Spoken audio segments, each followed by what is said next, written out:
قرباني د پاره وخت سټیم قرباني جایز کیږي. نو دومره خبره ذهن کې ملحوظ او یاد ساتل پکار دي چې د قرباني وختونه دوه دي. یو وخت د شهري د پاره د کمزې کې چې د اختر او د جمعې مسکیږي، او یو وخت د دیهاتی د پاره د کمزې چې د اختر او د جمعې مزنکیږي.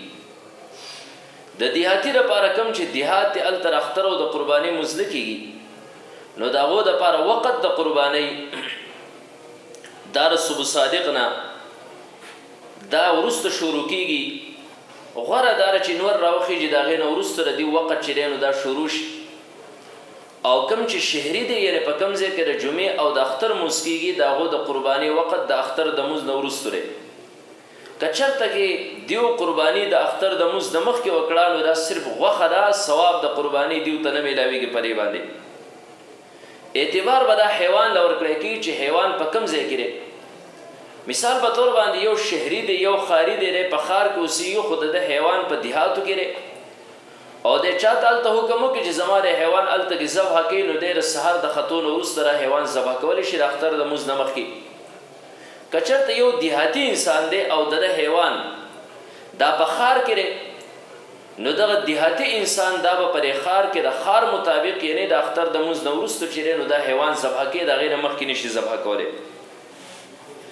د حضرت براء ابن عازب رضی الله تعالی عنہ روایت صحیح بخاری کې موجود دی. دوی سمعت النبي صلی الله علیه و آله وسلم ما د نبی صلی الله علیه وسلم نو اوریدل یخطب نبی صلی الله علیه وسلم خطبه ورکوله.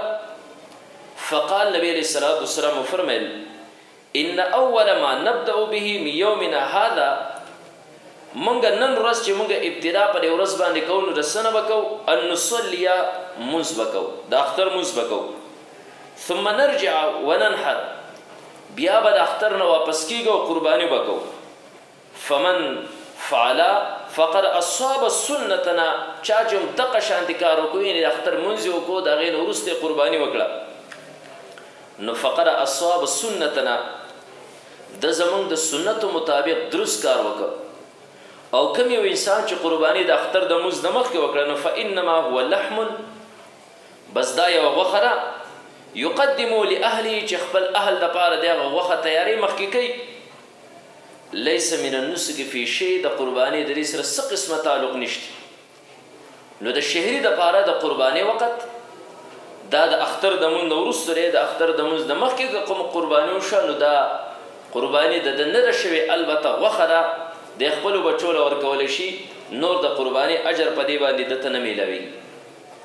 دا بل مسله چې د قرباني د پاره ورځي څومره دي، څومره ورځو کې قرباني کول شي او څومره ورځو کې قرباني دا بیا نه کیږي. نو د قرباني د پاره ورځي فقاو لیکلي دي چې وا ایام النهر ثلاثه، د قرباني ورځي درې دي. الاضحى یو لسم ذی الحجه د غټ اختر لومبه ورځ ده، وهو يوم العاشر من ذي الحجه چې دا لسم د ذی الحجه، والهادي عشر او بیا یو لسم د ذی الحجه، او الثاني عشر او د شانتي دولسم د ذی الحجه. دا درې ورځې د قرباني دي، درې ورځو کې قرباني کی د دینه اخوا بیا قرباني دا جایز نه ده. دی باندې مختلف دلایل د قران کریم کې الله فرمایي ليشهدوا منافع لهم ويذكروا اسم الله في ايام معلومات، چې دا خلک خپل نفع ته حاضر شي او په هغه مخصوص حیوانات باندې د الله نوموالي په هغه معلوم ورځو کې. وسدا ایام معلومات درې موافق صحابه سے فرمایي، فقها سے فرمایي، مفسرین سے فرمایي. نو حضرت عبد الله ابن عمر رضی الله تعالی عنہ فرمایي فالمعلومات یوم النهر و یومان بعده، دا ایام معلومات چې کومه د قربانی معلومه ورځې دي، دا یوم النهر د غټ اختر ورځ ده او دا غي ورسته دوا ورځې دي. دا تفسیر حضرت عبد الله ابن عمر رضی الله تعالی عنہ وکړه. او تفسیر د صحابي دا د حدیث مرفوع په حکم کې، حدیث مرفوع مستدرک د حاکم کې موجود ان تفسیر الصحابي الذي شهد الوحي والتنزيل عند الشيخين حديث مستند، حدیث مسند. کم صحابي چې د قران د نزول په وخت کې او د وحي په ټیم کې نه حاضري، نو دا د شیخینو په نسبت باندې در تفسیر چې کوم دی نو دا د حدیث مسند په حکم کې نو دا صحابینا معلومه شو چې ایام معلومات نه مراد یوم النحر دی او د هغې نه وروسته 2 ورځې دي. دغه شان دی حضرت سلمہ ابن اکوع رضی الله تعالی عنہ فرمایي قال نبی صلی الله علیه وسلم نبی علیہ الصلوۃ والسلام فرمایي من ضحى منکم یو انسان ستاسو نه قرباني وکړه فلا يصبحن بعد ثالثه وبقي في بيته منه شيء په د باندې دریم ورځ داسې نه تیریږي چې د په کور کې د قربانۍ د غوښې نه صفاتي یعنی 3 ورځو کې به قربانۍ غوښه ختمي. د دې نه معلومه ده شو چې 3 ورځو کې د قربانۍ د غوښې ختمولو حکم دی نو د قربانۍ کولو خو بیا سره جواز نه پیښیږي. البته دا مسله چې د خلکو کورونو کې غوښه تر ډېر وخته پورې ذخیره کوي نو څنګه به 3 ورځو کې ختمي نو دا د اسلام په ابتدا کې او د هغې نه وروسته نبي علیه الصلوۃ والسلام اجازت ورکړی لکه مستدرک د حاکم کې روایت دی. نبی علیہ الصلوۃ والسلام فرمایل کلوا الاضاحی وادخروا قربانیان خوري او ذخیره کوي دا حکم اوس منسوخ دی. نو د قربانی د پاره ایام د غدری دی یوم النحر دا او د هغې نه وروسته 2 ورځې دي.